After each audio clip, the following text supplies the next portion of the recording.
Hi there, I'm LaQuita J, and welcome to my YouTube channel where I talk about all things in between being and becoming a pharmacist. How you doing? You alright? I hope you are enjoying this series of my Naplex journey, and I hope it is impacting and motivating you that you can conquer, that you can continue the journey no matter what. That is my hope for you guys. I hope you are doing and receiving. So today I want to continue this topic and explore it some more because I really want to share my lessons I learned. And for those of you who do not know, the NAPLEX is the North American Pharmacist Licensure Exam, which is a critical milestone for pharmacists, marking the transition from academic preparation to professional practice. And for many, passing the NAPLEX on the first attempt is a significant achievement. But for others, like myself, the journey includes overcoming challenges and truly overcoming the challenge of failure. Reflecting on my NAPLEX journey, I've learned invaluable lessons that not only helped me to ultimately pass the NAPLEX exam, but also shaped my approach to my career and my personal growth. I'm now a NAPLEX success coach. It started out just having pharmacists who knew me, like, hey, classmates, who had failed, they wanted me to help them get them pointers. It started with that. And then for them sending people along the way, and it's like, oh, okay, it's like, let me explore this, because I had to take a little break. I decided after pharmacy to get my master's in public health, so I had to take a little break. But it's like people wanted me to keep going. I was like, you know what, let me try this, let's see. And honestly, I have been full-time coaching since 2020, and it has been a blessing and a great joy of me. But this video, I really want to explore the importance of how I not only like the lessons learned from passing the NAPLEX exam, or taking NAPLEX, so I'll say 3 times my lessons learned, but truly understanding like the importance. I want to talk about those steps, and I'll say that. And I do hope, it is my hope that that something I say will inspire you to not only reflect on your own NAPLEX journey, or like I like to call it RPH, forming the RPH journey. Because right now you're a Form D. You graduated from pharmacy school. Now it's time to make your RPH, which means you have passed the NAPLEX exam and you are a licensed pharmacist in a state, in the United States, in one state in the United States. Okay? Um, so let's get started. One lesson is the power of a positive mindset. I'm telling you, the mind is called mind over matter. I'm telling you, I said this over and over. You have 70,000 thoughts a day.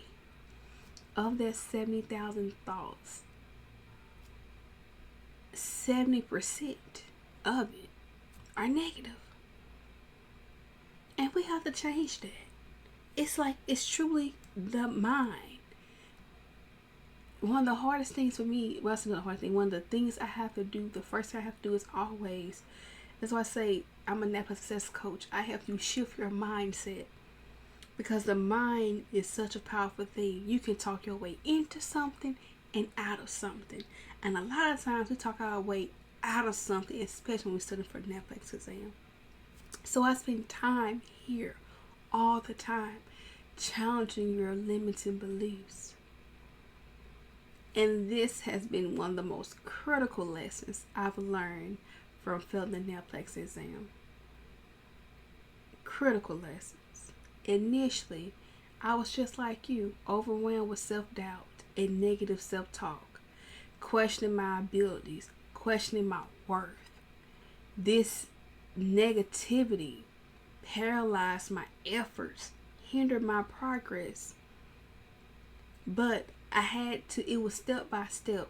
I realized the importance of it. One was talking to a dear friend. We always do this thing of, well, first of all, we always create because I will say this, my first attempt, I failed in August. My second attempt, I failed in December. So during that December time, I was like, it's a new year, new me, we're going to start right. So I'm always big on creating vision boards. And I created my vision board during that time. So I'm creating this vision. It's just something I did out of habit, habitual habit. But I wanted to make sure that I really create something that's going to just be the vision of what I wanted. I didn't want to just say, hey, I'm cutting out images and putting it on paper. And I have a whole video on how you can create your vision for your life. I'll link that below too. Let me make a note so I can make sure I tell myself to link this video below. But anywho, I digress. It was creating a vision board, but honestly, it was just something I do. It's a thing to do. But it was when I read this book, Who Moved My Cheese? And it's such a good book, and it has become a staple reading for me, because it's an annual read actually for me. And it was in this book, Who Moved My Cheese, there's this one particular thing that says, in this one, it was a chapter on activity versus productivity. And I had to say, that's saying a lot. Activity versus productivity. If I hadn't read that book, I wouldn't call that. Because the thing is this, and I'm going to give you a simple example of what I mean, activity versus productivity, right? You can be actively running, right? This thing called running in place. You are running in place. You are actively running. You're actively running, but you're not going anywhere. That's activity versus productivity. You running in place versus saying, I'm running a mile. That's productivity. You see what I'm saying? The activity versus productivity. And for me, I was actively having study days and wasting time. I was actually studying from sun up to sundown. I was actually watching prep video, reading the book, taking some notes. I was actively doing a lot of things, but was I productive in it? No. Could I tell you what the video said? No. After I read, could I tell you what I read? No. Yes, I written all the notes, but did I go back and review them? No. I was actively doing all the things, but I wasn't productively prepared for the Naplex exam. And it took that book, Who Moved My Cheese, to say that. The other thing was, the importance of vision it was the building of my faith. It was truly the power of the mindset. It was a faith walk for me. You know, it's a verse that says, we walk by faith and not by sight. And I had come to the realization of, I had to see it sometimes. Sometimes I gotta see it before I see it. And for me, it was literally, let me not wait on NABP to tell me I passed the exam.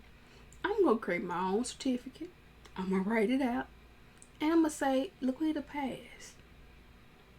And I didn't have a specific date by it until I booked my exam. I had changed it. But I just had, hey, I knew by the end of that year I was going to pass my exam. So I just had the year and let that be that. But it was one of those things I had to say to myself, like, no. I had to have that now faith.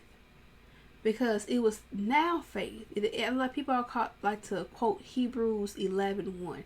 Now faith is the substance of things hoped for, the evidence of things not seen. But the key word was now faith. So I need that now faith to say, I already passed. I don't need an MVP to tell me I passed. I don't need no board or form to tell me I passed the exam. I believe in myself to pass. Because my definition of faith is really acting like it's already there. So I'm going to act like it's already there. And I already got what I needed to know. I already got it. It was that thing. And even, let me not talk, because she said you could be on a high. But then there was times where that ocean of doubt comes. And I went back to my unbeatable mind.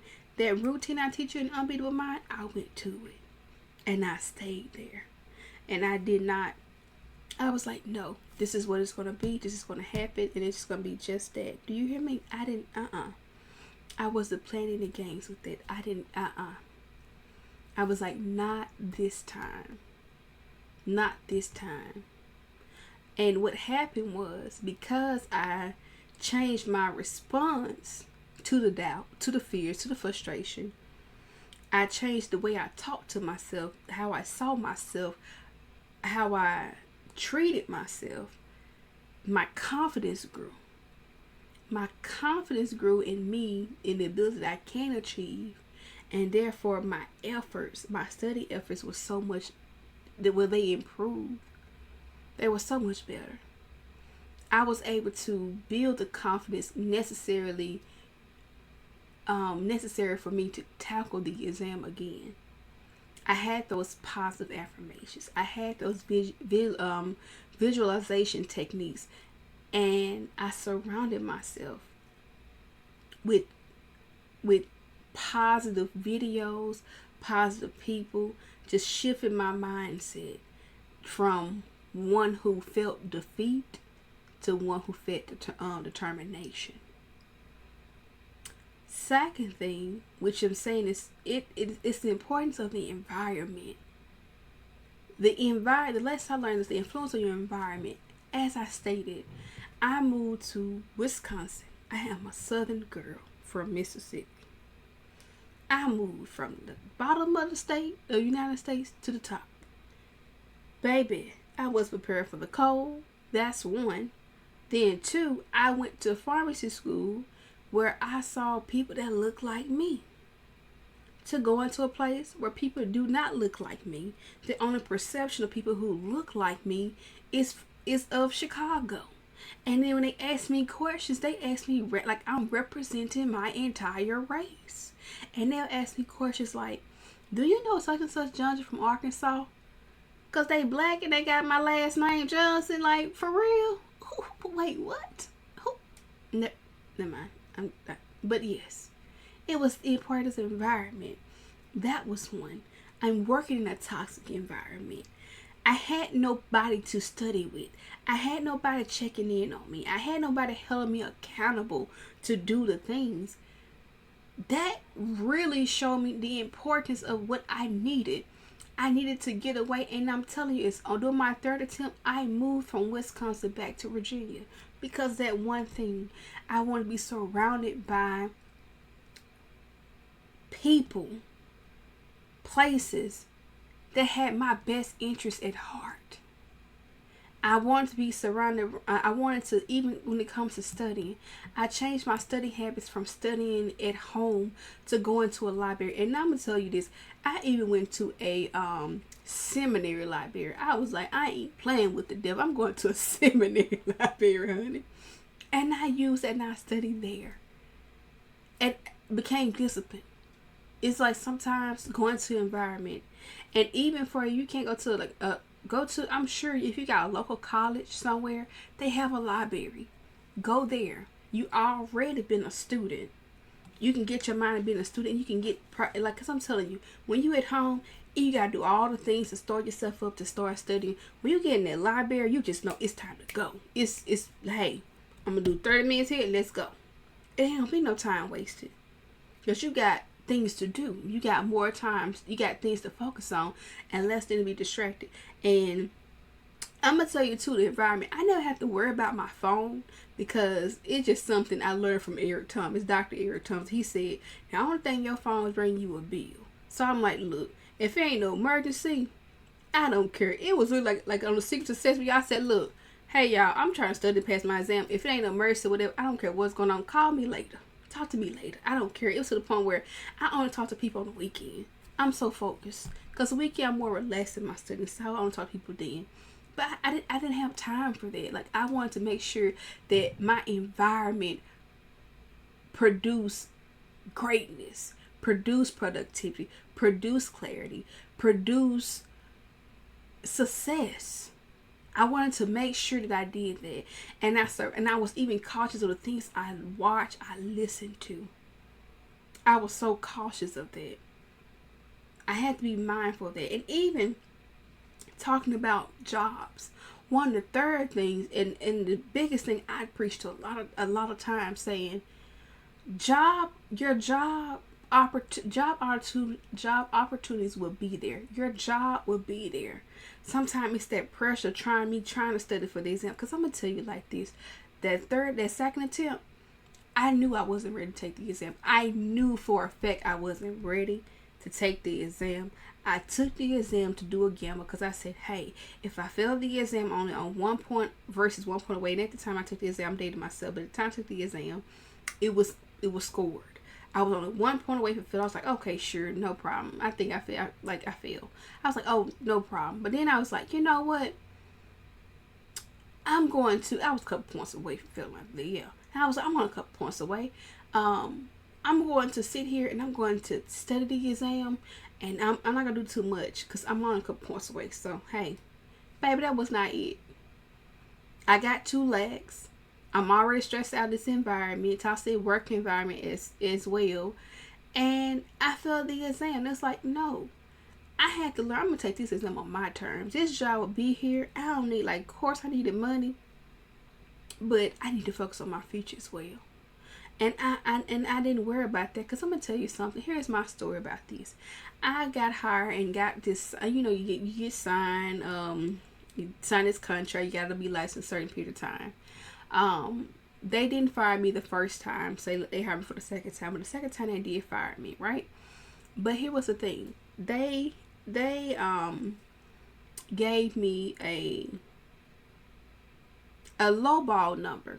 Fairly, I said lowball because I knew what my colleague had already got offered. And she went from another chain. She had got offered like $15 more than what they offered me. And I was like, it's okay. Baby, once I got licensed, I couldn't find a job. I couldn't find a job in Virginia. I went back to Wisconsin. Different area though, little area, more populated, little more black people, so it was a little bit better. But went back because I was like, I already had passed the MPJE. I just need to pass Naplex, so I was like, oh, let me just go do that, right?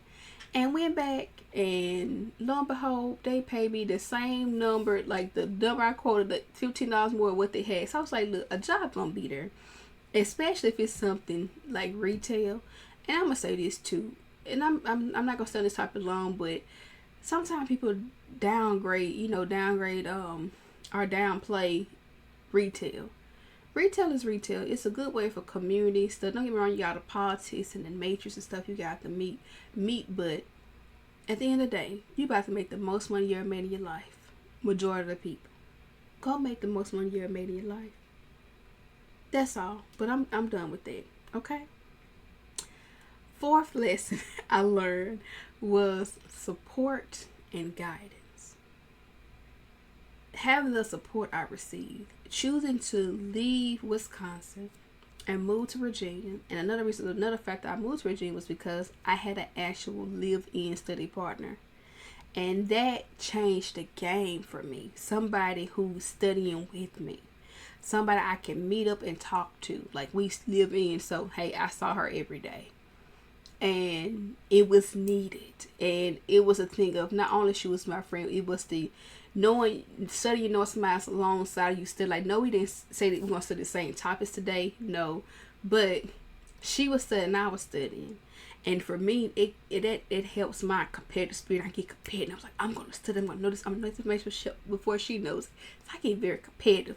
And that helped me out a lot. So I was like, no. But I know, right? But it was more so, too, emotional and spiritual support. we had a spiritual connection. And it's one of those things of with ocean.com, how we will pray for each other. We attend church together.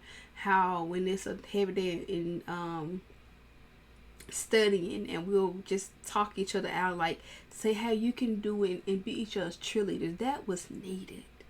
That was truly needed. Study groups are a true, it's a collaborative environment where you can exchange those ideals and clarify those doubts and stay motivated. It was one of those things that I truly needed, and I didn't realize how much I needed it.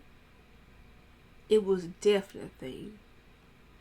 And I don't know what number I'm on. I think it was third or fourth. Okay, this is probably the fifth one. So, fifth lesson I learned, and I think these are good 5 lessons. We'll just do 5. Was having a strategic study plan.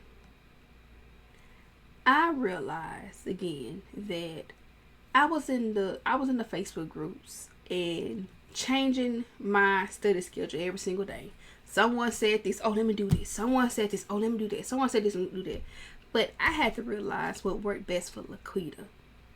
Again, I had to go back to what worked for me in pharmacy school. What really worked. For me, writing notes. I couldn't study a thick book. I had to reduce that book. Because even when I was in pharmacy school or anywhere, like no matter what, I'm going to take, I see big information. I have to put it in a way to where I can process it and organize it. So I'll take this thick book and I made it small. And that was my goal, was to write my own notes. Not trying to rewrite the whole book. I challenged myself to rewrite my notes in a 1 subject tablet. And that's all I did. I wrote that 1 subject tablet. I didn't try to do all the things what's important. I said, hey, this is important. Let that be there.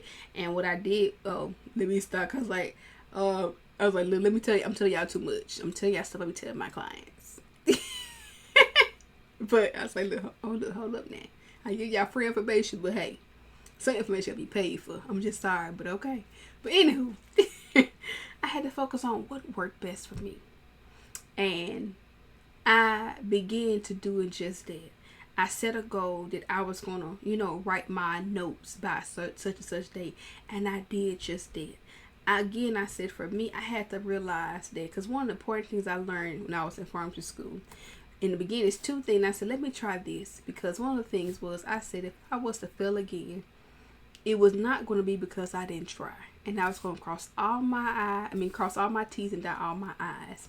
And one of those things was, I learned in pharmacy school that when I study all the information, I am my most confident self.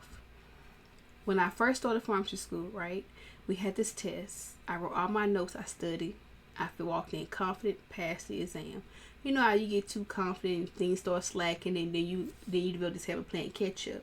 And there was a period where I just started studying, like, I'm gonna study all these things, but then the reality was I procrastinated, doing other stuff, and basically, time came. I had crunch time. I'd say, okay, then what's important?